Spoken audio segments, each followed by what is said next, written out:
Tiatira. Ya, saya suka sekali karena ini nama kota yang sangat indah, Tiatira. Haleluya. Wahyu 2 ayat 18 sampai 29. Tema besar daripada jemaat di Tiatira adalah kompromi, menuntun pada kekeliruan, kesesatan, dan penyiksaan. Dan kalau Anda melihat gambar di background belakang merupakan apa yang tersisa dari jemaat di Tiatira, dan juga ada bagian-bagian lain di kota tersebut. Ini adalah kota yang terkecil di antara ketujuh jemaat yang ada di kitab Wahyu, tetapi surat dari Yesus adalah surat yang terpanjang. Jadi Yesus selalu memberikan yang lebih bagi yang kecil, saudara. Haleluya. Jadi kalau Anda semakin rendah hati di hadapan Tuhan, Tuhan mau memberikan yang lebih dan lebih lagi di dalam kehidupan kita. Ini pelajaran positifnya dari jemaat di Tiatira. Karena itu, mari saya mengajak Anda melihat ayat-ayat tersebut. Kita lihat apa yang kita bisa pelajari. Mari buka slide yang berikutnya. Kepada jemaat di Tiatira, perkenalan Yesus, dan tuliskanlah kepada malaikat jemaat di Tiatira, inilah firman anak Allah. Dan inilah satu-satunya ayat di dalam kitab Wahyu di mana Yesus menyebut dirinya anak Allah. Kalau Anda lihat di 22 pasal kitab Wahyu, tidak sekalipun Yesus disebut anak Allah, tapi Yesus selalu disebut anak manusia, kecuali di Wahyu 2 ayat 18. Kenapa dia datang sebagai anak Allah? Karena gereja pada waktu itu sudah sangat terkontaminasi dengan penyembahan berhala, dengan pengagungan manusia, sehingga Yesus perlu untuk menyatakan dirinya sebagai yang ilahi, sebagai Allah satu-satunya yang benar adanya, yang matanya bagaikan nyala api dan kakinya bagaikan tembaga. Sekali lagi, di sini Yesus kalau bicara nyala api, tembaga, ini berbicara tentang penghakiman. Jadi Yesus datang dengan penghakiman. Ya, karena begitu banyak kontaminasi dan kesesatan. Ya, bukan hanya di jemaat di Tiatira, tetapi Anda harus ingat bahwa setiap jemaat ini juga merepresentasikan sebuah zaman di zaman gereja. Jadi pada zaman Tiatira, ini kira-kira tahun 1000 Masehi, kurang lebih, itu terjadi banyak sekali penyimpangan dari ajaran kekristenan yang sejati. Yesus punya pujian bagi jemaat di Tiatira. Aku tahu segala pekerjaanmu, baik kasihmu maupun imanmu, baik pelayananmu maupun ketekunanmu. Aku tahu bahwa pekerjaanmu yang terakhir lebih banyak daripada yang pertama. Ini luar biasa, saudara. Ini satu hal yang patut kita teladani dari jemaat di Tiatira. Karena seringkali orang semakin lama ikut Yesus, semakin lama dia jadi Kristen, semakin tidak produktif. Tetapi jemaat di Tiatira berbeda. Karena di sini dikatakan pekerjaan mereka, karya mereka yang terakhir lebih banyak daripada yang pertama. Jadi kita semakin dewasa, semakin kita bertumbuh di dalam pengenalan kita kepada Tuhan, kita harus semakin berdampak, kita harus semakin berkarya dan punya hal-hal yang baik untuk ditunjukkan demi kemuliaan nama Tuhan. Yesus punya peringatan bagi jemaat di Tiatira, tetapi aku mencela engkau karena engkau membiarkan wanita Isabel yang menyebut dirinya nabiah, mengajar dan menyesatkan hamba-hambaku supaya berbuat zina dan makan persembahan-persembahan berhala. Dan aku telah memberikan dia waktu untuk bertobat. Jadi Tuhan itu selalu memberikan peringatan kalau kita berbuat salah. Kita ada nasihat, ada teguran. Ya, karena itu jangan anti terhadap teguran, jangan anti terhadap kritikan. terhadap masukan dari orang lain, karena seringkali hidup kita ini penuh dengan blind spot.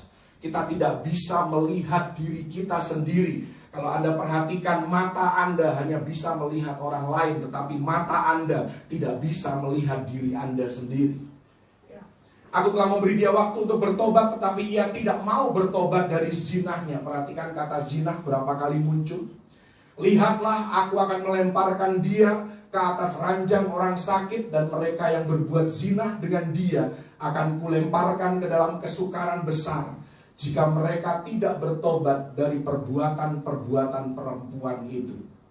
Dan anak-anaknya akan kumatikan, dan semua jemaat akan mengetahui bahwa akulah yang menguji batin dan hati orang, bahwa aku akan membalaskan kepada kamu setiap orang menurut perbuatannya. Jadi kita lihat di sini bahwa yang terpenting bagi Tuhan, sekali lagi, bukan hanya kita sibuk bagi Dia, kita melakukan banyak hal, banyak pekerjaan seolah-olah rohani, tetapi yang terpenting di antara semua itu adalah batiniah kita, hati kita, ya, motivasi kita.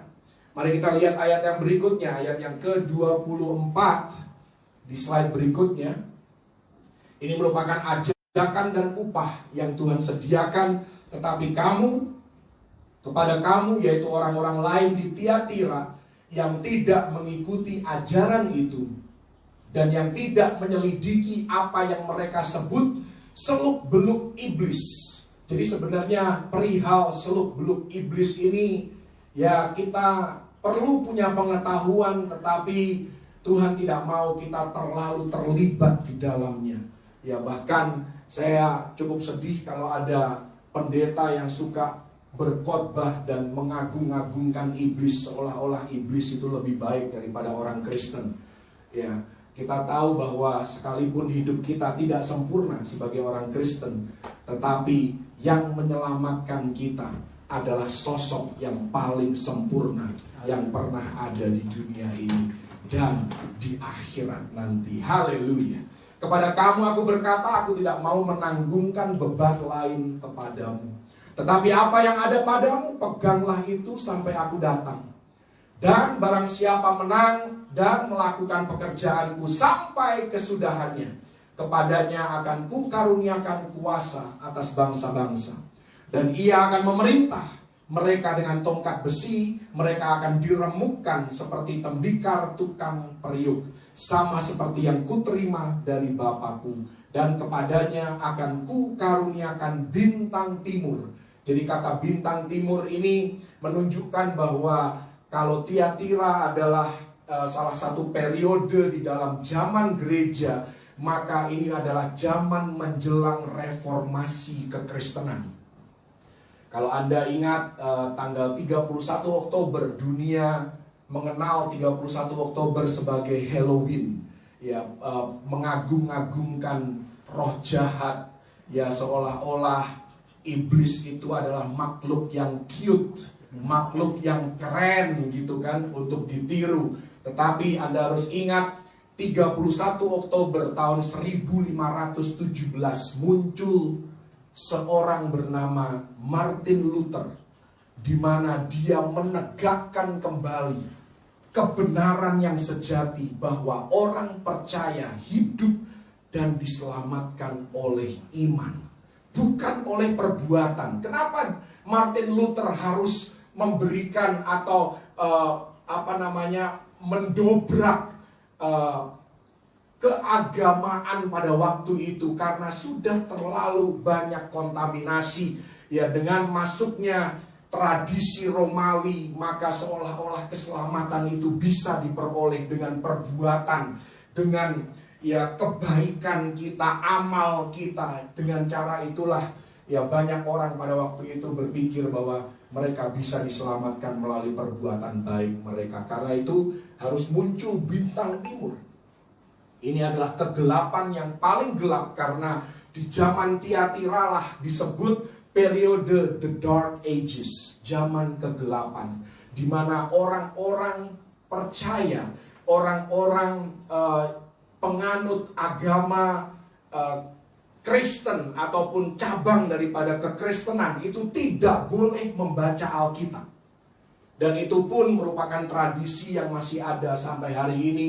Beberapa gereja tidak mengizinkan umatnya atau jemaatnya untuk membaca Alkitab. Itu dimulai dari the Dark Ages pada waktu itu. Karena itu siapa bertelinga hendaklah ia mendengarkan apa yang dikatakan Roh kepada jemaat. Oke, mari kita lihat sekarang intisari daripada Tiatira. Ini saya sudah singgung tadi, merupakan surat Yesus Kristus yang terpanjang di antara 7 jemaat, sekalipun Tiatira adalah kota yang terkecil di antara 7 jemaat lainnya. Juga surat Yakobus, beberapa ahli teologi mengatakan bahwa surat Yakobus pun ditujukan kepada jemaat di Tiatira awalnya. Dan Yakobus merupakan surat pertama dari perjanjian baru. Ya, tentunya kalau surat pertama Paulus adalah 1 Tesalonika, kalau Yakobus adalah surat pertama dari perjanjian baru. Yakobus dikenal sebagai saudara daripada Yesus Kristus, Tuhan dan Juru Selamat kita. Dan pada waktu itu kompromi sudah semakin menguasai gereja, sehingga manusialah yang menetapkan apa yang benar dan apa yang salah. Manusialah yang menentukan apakah dosa seseorang bisa diampuni atau tidak. Manusialah yang menentukan apakah seseorang masuk surga atau masuk neraka. Manusia yang menentukan pada waktu itu, saudara. Dan makanya disebut sebagai the Dark Ages. Orang-orang Kristen tidak boleh membaca Alkitab. Semua salinan Alkitab dibakar dan dihanguskan, sehingga mereka hidup di dalam zaman kegelapan. Karena firman adalah pelita bagi kakiku, terang bagi jalanku. Tanpa firman, maka dunia kita, zaman di mana kita hidup adalah zaman kegelapan. Kisah Rasul 16 ayat 14 Anda mengenal seorang bernama Lydia. Dia seorang penjual kain ungu, karena memang Tiatira itu adalah produsen daripada dye atau semir ya, warna ungu. Pada waktu itu ya, pengusaha tekstil yang sangat sukses Lydia, dan dia dipakai oleh Tuhan berpartner dengan Rasul Paulus untuk mendirikan jemaat Filipi. Tiatira syarat dengan dosa dan keduniawian yang begitu memikat, ya, penuh dengan pesta pora, pertemuan-pertemuan para pegawai pemerintahan ataupun para pengusaha dan orang-orang di sana, ya, disertai dengan tarian bugil dari para budak dan pesta yang penuh dengan alkohol, sehingga penuh dengan kemabukan dan kedagingan. Tiatira adalah kota yang bersifat sangat-sangat politik. Tiatira adalah kota serikat pekerja. Dan saya mau membahas sedikit tentang kaitan antara gereja dengan politik. Apalagi hari-hari ini kalau Anda mengikuti berita, sedang terjadi pertarungan sengit di Amerika Serikat. Dan tanggal 3 November mereka akan melakukan pemilihan umum. Tetapi ini bukan hanya untuk Amerika, karena di Indonesia pun setiap kali tahun kampanye selalu suasananya panas. Dan gereja seringkali ikut-ikutan di dalam mengkampanyekan seseorang tertentu untuk menjadi presiden, atau untuk menjadi bupati, untuk menjadi gubernur, dan lain sebagainya. Tetapi saya mau katakan bahwa menurut firman Tuhan, bukan menurut saya, menurut firman Tuhan, gereja harus bersifat apolitis. Apolitis, kalau ada huruf A di depan, artinya tidak boleh memihak. Harus netral. Di dalam hal politik, gereja tidak diperkenankan untuk memihak pada sistem politik tertentu, baik itu demokrasi, baik itu kapitalisme, baik itu komunisme, baik itu monarki, apapun jenis pemerintahan, gereja harus bersifat apolitis. Dan gereja, kita sebagai umat Tuhan harus menghormati siapapun yang menjabat, sekalipun dia bukan pilihan kita. Nah, ini bukan sesuatu yang mudah, saudara. Daniel 2 ayat 21 saya mau bacakan bagi Anda. Jadi Daniel 2 dan Daniel 4, nanti Anda baca di sana. Ini merupakan the golden rule, merupakan kaidah yang utama di dalam gereja menilai atau memandang politik. Di sana dikatakan Daniel 2 ayat 21, Dia Tuhan mengubah saat dan waktu. Dia memecat raja dan mengangkat raja. Dia memberi hikmat kepada orang bijaksana dan pengetahuan kepada orang yang berpengertian. Jadi hal siapa yang jadi pemimpin itu adalah urusannya Tuhan, dan Tuhanlah yang menetapkan. Tugas Anda dan saya adalah menjadi warga negara yang baik. Kita memberikan hak suara kita, dan kita berdoa supaya kehendak Tuhan yang terbaiklah yang terjadi. Kenapa kita tidak boleh memihak pada sistem politik tertentu? Karena semua sistem politik itu punya kelebihan, punya kelemahan. Kalau Anda lihat sistem kapitalis, Anda pikir sistem kapitalis adalah sistem pemerintahan yang terbaik di dunia. Terbaik kalau diterapkan secara ideal. Karena menurut Alkitab, idealnya seorang yang kaya atau sekelompok orang yang kaya raya diberkati dalam keuangan, itu seharusnya mereka menopang mereka yang miskin. Apa yang terjadi di banyak negara kapitalis? Yang kaya menindas yang miskin, yang kaya menyiksa yang miskin, yang kaya ngerjain yang miskin. Tetapi menurut Alkitab, yang kaya seharusnya menopang yang miskin. Saya ambil contoh cara panen di dalam perjanjian lama. Ditulis di dalam Imamat 19 ayat 9 dan 10. Atau pasal 23 ayat yang ke-22. Mohon maaf kalau tulisannya terlalu ke bawah. Saya akan membaca Imamat 23 ayat 22. Inilah kapitalisme yang ideal. Pada waktu kamu menuai hasil tanahmu, janganlah kau sabit ladangmu habis-habis sampai ke tepinya. Dan janganlah kau pungut apa yang ketinggalan dari penuaianmu. Semuanya itu harus kau tinggalkan bagi orang miskin dan bagi orang asing. Akulah Tuhan Allah. Jadi kalau Anda mau supaya kapitalisme ini ideal sesuai dengan Alkitab, maka hukum panen pun harus dijalankan. Pertanyaannya sekarang, apakah ini berlaku di dunia usaha? Saya bekerja di sebuah perusahaan kelapa sawit, saudara. Dan saya tahu begitu ada satu berondolan kecil pun tertinggal, bos sudah marah-marah sama anak buah. Bagaimana mau tinggalin untuk orang asing? Jadi kapitalisme yang berlaku di dunia pun sudah tidak ideal.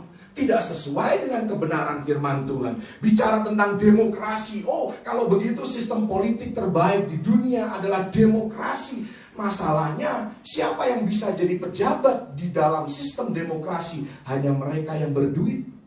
Hanya orang-orang yang punya sponsor. Orang-orang yang punya banyak harta yang bisa naik. Kemudian ketika mereka sudah naik, apa yang mereka kerjakan? Memperkaya diri sendiri, bukan? Membuat regulasi-regulasi yang merugikan rakyat kecil seringkali. Itulah yang terjadi. Jadi apakah demokrasi adalah sistem politik yang terbaik di dunia? Ya, kalau disesuaikan dengan kebenaran Alkitab, kebenaran firman Tuhan, mungkin itu yang paling ideal. Karena memang kekristenan itu paling maju di negara-negara demokrasi. Tetapi Alkitab tidak pernah memerintahkan orang percaya untuk berpihak kepada sistem politik tertentu. Tidak ada perintahnya. Bahkan firman Tuhan, nanti kita akan lihat contohnya. bahwa firman Tuhan itu berlaku baik di sistem kapitalis, sistem demokrasi, dan di sistem komunis, sistem monarki. Firmannya bunyinya sama, tidak ada yang berubah. Mari kita lihat slide yang berikutnya, masih tentang gereja dan politik. Kita akan belajar lebih lagi bagaimana kita menyikapi dunia politik. Slide yang berikutnya bisa dibuka.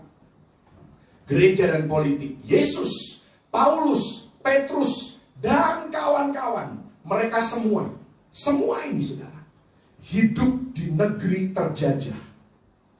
Mari kita belajar dari mereka bagaimana mereka menyikapi sebuah sistem politik. Ya, pada waktu mereka hidup, pajak juga berlebihan. Hari ini kalau Anda komplain tentang pajak, ya, pada waktu itu jauh lebih parah. Dari sejak zaman Salomo pun pajak sudah berlebihan. Pemerintahnya penuh dengan penyembahan berhala dan bersifat sangat-sangat sekuler. Masih mending kita hidup di Indonesia, pemerintahnya religius.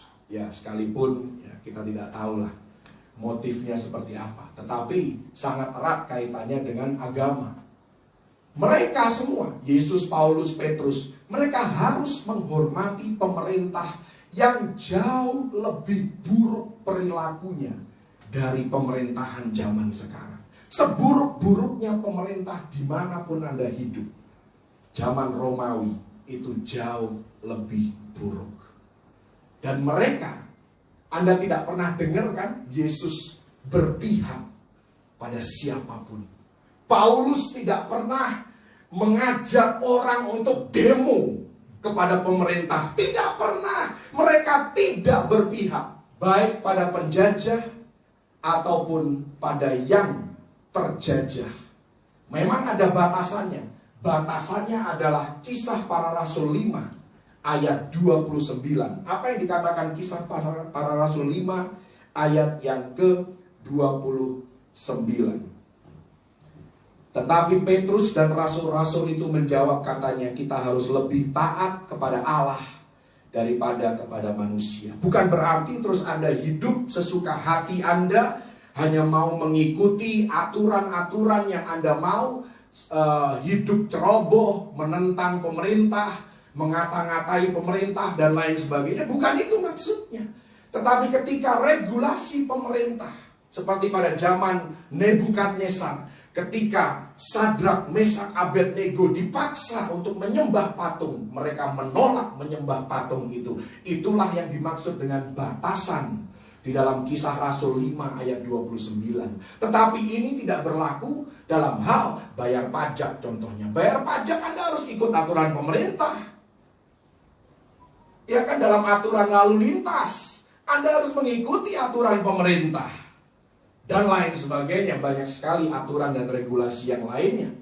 Mereka ini, Yesus, Paulus, Petrus, dan kawan-kawan selalu mendorong masyarakat untuk mendukung pemerintah yang ada, yang sedang menjabat. Dan mereka harus menghidupi Kristus. Mereka tetap harus taat hukum. Mereka harus bayar pajak. Ya, dari tadi kata yang saya pakai pajak, saya nggak tahu kenapa, saudara. Ya, mungkin Anda benci pajak, tetapi itulah kenyataan hidup, saudara. Kata yang dipakai oleh firman Tuhan terkait sikap kita terhadap pemerintah dalam bahasa aslinya adalah hupotasso. Hupotasso. Hupotasso itu artinya taat dan tunduk. Taat itu berbicara tentang our physical ekspresi fisik kita.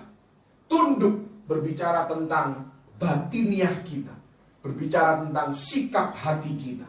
Kita harus taat dan tunduk kepada siapapun yang Tuhan taruh pada tampuk kekuasaan.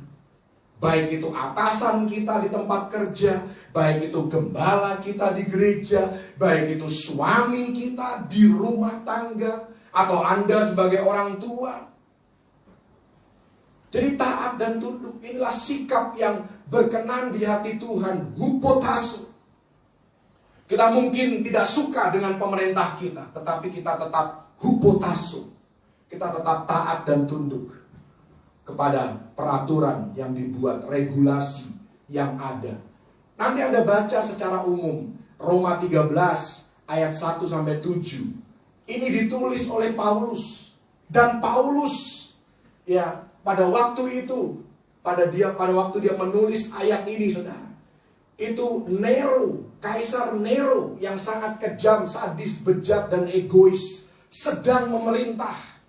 Dan Rasul Paulus katakan, hormati pemerintah, tetap bayar pajak, taat hukum, dan lain sebagainya. Dan Nero lah yang pada akhirnya memerintahkan eksekusi Paulus dan Petrus. Paulus dan Petrus mati di zaman Nero, saudara. Dan Nero memerintah sejak Paulus melayani di Korintus sampai Paulus akhirnya mati sebagai martir bagi Kristus. 1 Petrus 2 ayat 17, mari kita lihat. Anda yang terlibat politik, Anda mungkin tidak suka dengan firman ini. Tetapi saya hanya menyampaikan firman Tuhan.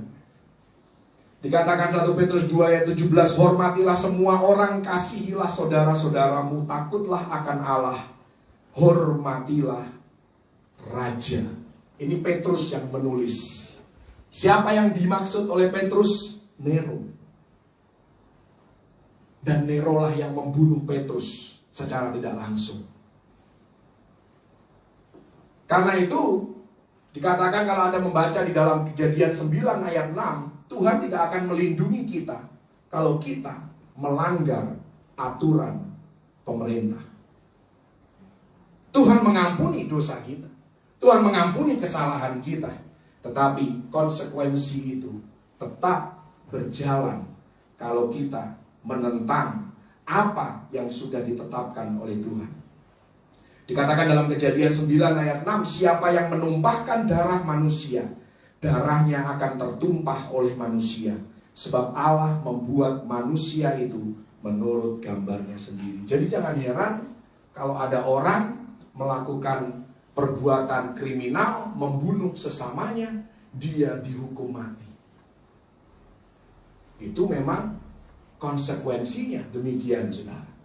Karena itu ada baiknya kita tidak memihak. Jadi bagaimana kita memandang politik? Mari kita lihat di slide yang berikutnya. Saya mau katakan begini, saudara. Tuhan Yesus itu bekerja melalui berbagai spektrum politik. Tidak peduli apapun sistem politik yang berlaku di suatu negara, Tuhan Yesus bisa bekerja dan sanggup untuk bekerja membawa kebaikan bagi orang-orang yang mengasihi dia. Sebagai contoh, Anda kenal yang namanya Mao Zedong. Mao Zedong ini muncul tahun 1949 di China. Kalau Anda belajar tentang akhir zaman, seringkali Mao Zedong ini sebagai gambaran, salah satu gambaran daripada pemerintahan antikris nantinya, dengan kekejamannya, dengan hal-hal buruk yang terjadi pada zaman pemerintahannya. Tetapi ada hal yang positif juga terjadi pada zaman Mao Zedong, karena dia membawa perubahan yang positif. China sebelum 1949 memiliki angka kematian bayi yang tertinggi di dunia, ekspektasi hidup yang terpendek. Mao Zedong akhirnya melatih, ya tentunya dia memberikan perintah, instruksi untuk melatih 1 juta dokter. Pada akhirnya Anda lihat kemajuan di China dimulai dari zaman pemerintahan Mao Zedong. Yang tadinya China adalah negara agraria yang hanyalah dia bisa mengekspor atau hanya bisa menjual bahan mentah, bahan baku. Sekarang sejak zaman Mao Zedong mereka menjadi negara industri. Mereka tidak lagi menjual bahan baku, tetapi mereka mengekspor barang jadi. Kalau Anda mau jadi pengusaha yang sukses, Anda harus bisa menjual barang jadi, karena keuntungannya itu berlipat ganda. Tetapi kalau seperti Indonesia, saya ambil contoh Indonesia. Indonesia pengekspor kopi. Kita mengekspor bahan baku. Kita beli dari luar negeri, Starbucks yang harganya puluhan kali lipat daripada harga belinya, saudara. Yang dibeli oleh negara-negara itu kopi dari Indonesia. Jadi kalau Anda bisa menjual barang jadi, itu jauh lebih menguntungkan. Ya, mau cetung itu mungkin Anda berpikir, itu kan sekuler. Mari kita lihat Alkitab sekarang. Ada 3 orang yang luar biasa, bahkan 4. Daniel, Nehemia. Tidak pernah sekalipun mereka berusaha untuk menghentikan kebejatan di zamannya. Tidak pernah. Yusuf tidak pernah berusaha untuk mereformasi Mesir. Tidak pernah. Dia tidak pernah keluarkan perintah semua patung di Mesir harus dirobohkan. Tidak pernah. Anda bisa cari di Alkitab. Tidak pernah sekalipun. Hanya dia tidak menyembah patung itu. Itu saja. Daniel dan Nehemia hanya hidup menjaga integritas, melakukan kebenaran, tanpa peduli siapa rajanya, tanpa peduli sistem politik yang ada. Mereka hanya menghidupi firman Tuhan, hidup sesuai dengan kebenaran yang mereka tahu dari Allah yang mereka sembah dan percayai. Paulus memang dia mengekspos berbagai kejahatan, salah satunya homoseksualitas. Karena Efesus 5 ayat 11 dikatakan bagi orang percaya kita harus menelanjangi perbuatan-perbuatan jahat, perbuatan-perbuatan gelap. Tetapi Rasul Paulus tidak pernah melarang siapapun untuk membayar pajak karena kaisarnya homoseks. Tidak pernah. Paulus tidak pernah melarang orang untuk, ya udahlah, karena kaisar mendukung homoseksualitas, nggak perlu Anda bayar pajak. Tidak ada. Paulus selalu mengencourage orang untuk mendukung pemerintah yang ada, sekalipun mereka tidak suka terhadap pemerintah itu. Jadi karena itu tidak perlu kita anarkis di dalam hal menyingkapkan hal dosa. Haleluya. Haleluya. Inilah pandangan firman Tuhan terhadap politik. Satu slide lagi tentang politik, setelah itu kita akan maju menuju kepada akhir khotbah. Haleluya. Coba buka. Ya, ini hanya meme atau meme, ya kan? Ini yang sedang terjadi di Amerika. Satu gereja berkata, aku mau Joe Biden yang jadi presiden. Gereja lain berkata, aku mau Donald Trump yang jadi presiden. Dan mereka sama-sama berdoa syafaat supaya kandidat mereka, siapa yang lebih kuat, siapa yang syafaatnya lebih didengar oleh Tuhan. Seolah-olah seperti itu, saudara. Di sini, ini adalah gambaran orang-orang Kristen yang apolitis. Mereka hanya menginginkan kehendak Tuhanlah yang terjadi. Aku hanya menginginkan Yesus karena aku percaya bahwa Yesuslah yang sanggup melakukan perubahan. Bukan manusia yang aku percaya, bukan presiden yang aku taruh andalanku dan pengharapanku, tetapi pengharapanku pada Yesus. Dan apa yang terjadi ketika gereja mulai berperang dan bertempur dalam dunia politik? Setan menikmati perpecahan gereja. Setan tersenyum yang diwakili oleh, ini seharusnya singa, ini bukan kucing. Ya, kurang menyeramkan kalau setan itu kucing, saudara ya. Itu singa yang ompong, singa yang mengaum-aum tanpa tujuan yang jelas. Mohon maaf kalau ini menjadi sesuatu yang ofensif bagi gereja, tetapi memang firman Tuhan menasehatkan supaya gereja menjadi apolitis. Bukan berarti Anda tidak boleh terlibat di dalam politik, bukan berarti seorang Kristen tidak boleh mengajukan diri untuk menjadi pejabat pemerintah. Bukan itu artinya. Kalau Anda mau masuk politik, pertanyaannya adalah, sanggupkah Anda berdiri bagi Tuhan dan kebenarannya di pemerintahan, apapun konsekuensinya? Anda tidak boleh kompromi. Karena semua mata memandang kepada Anda. Tidak boleh ada cacat celah, tidak boleh, saudara.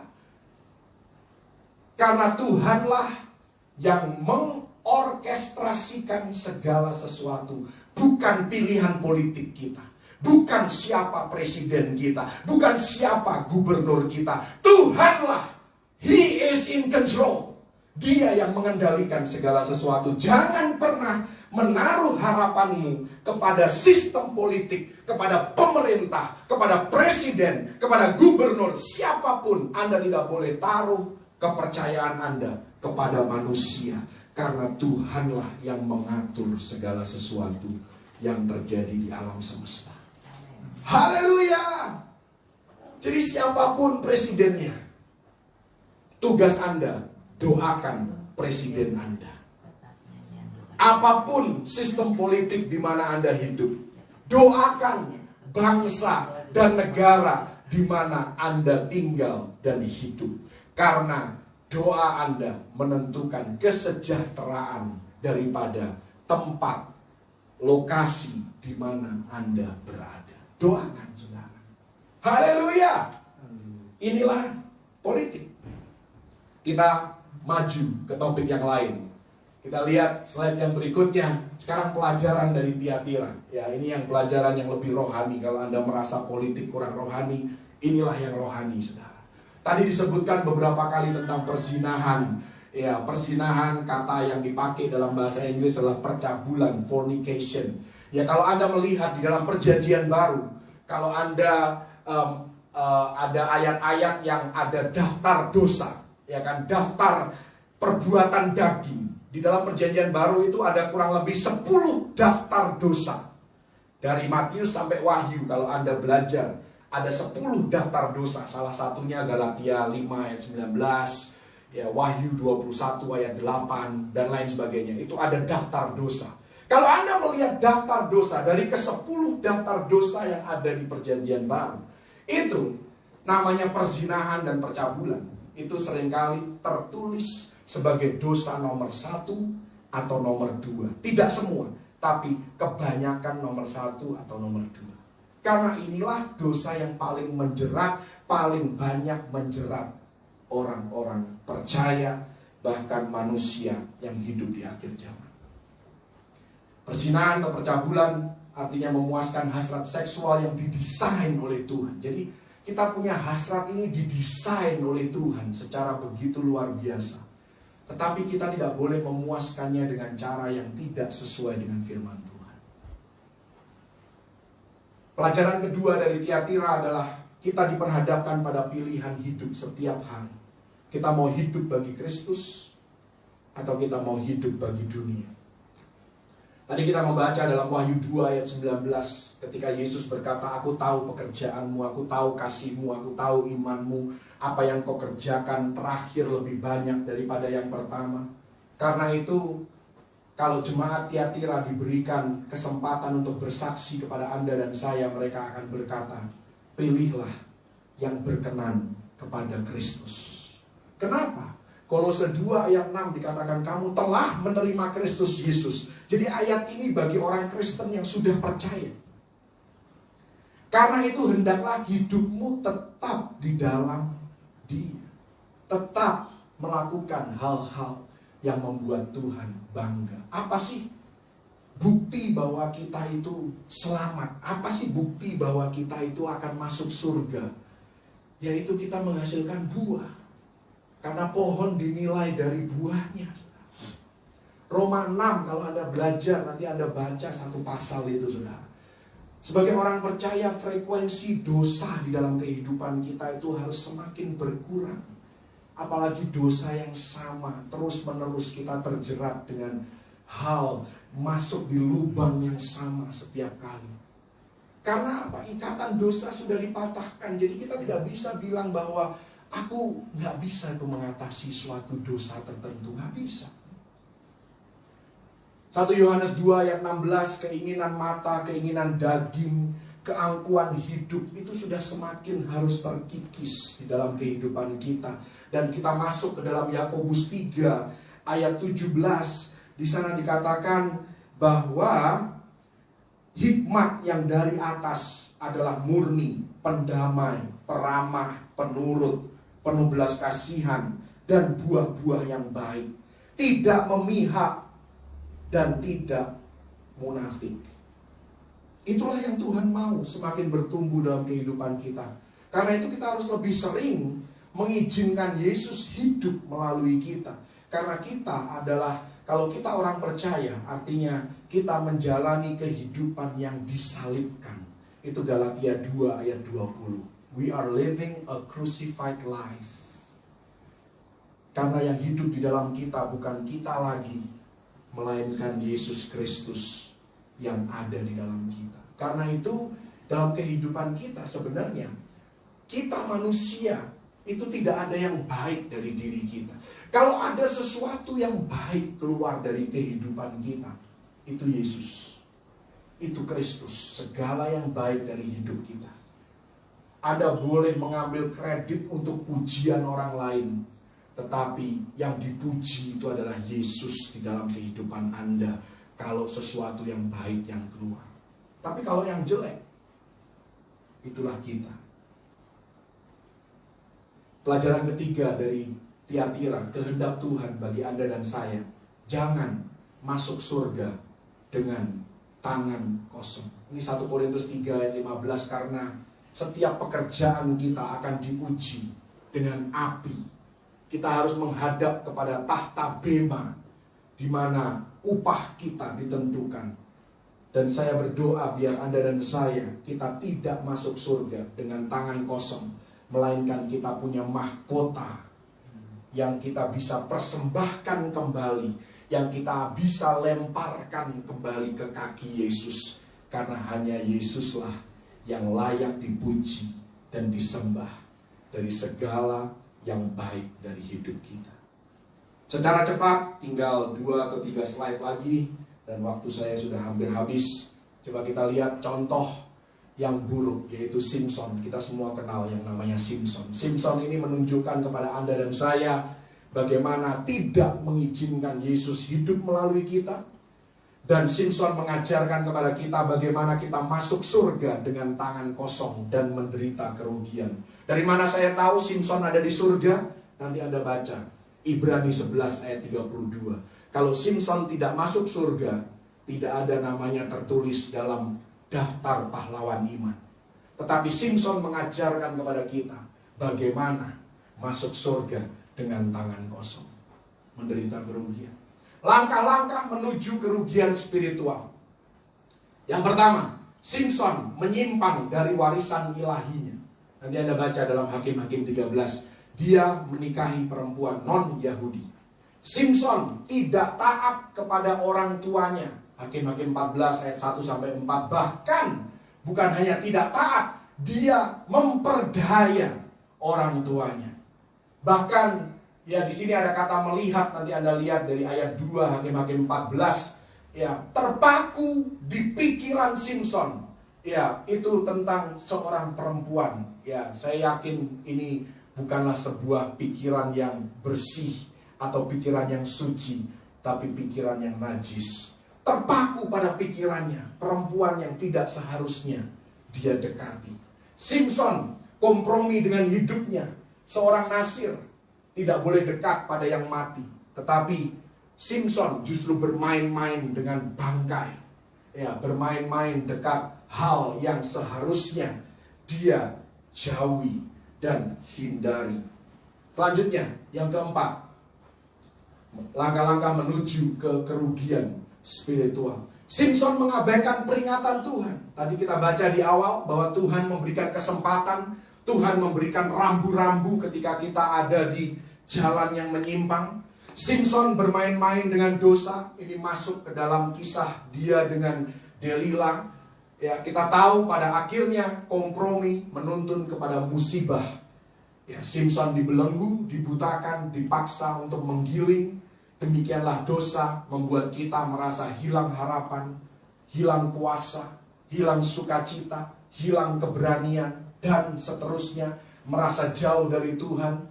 Tuhan mengampuni dosa, tetapi ada dosa yang menempel seumur hidup kita. Bukan berarti dosa itu tidak diampuni, karena darah Yesus menghapuskan dosa. Dan Tuhan berkata, aku tidak lagi mengingat dosa-dosamu.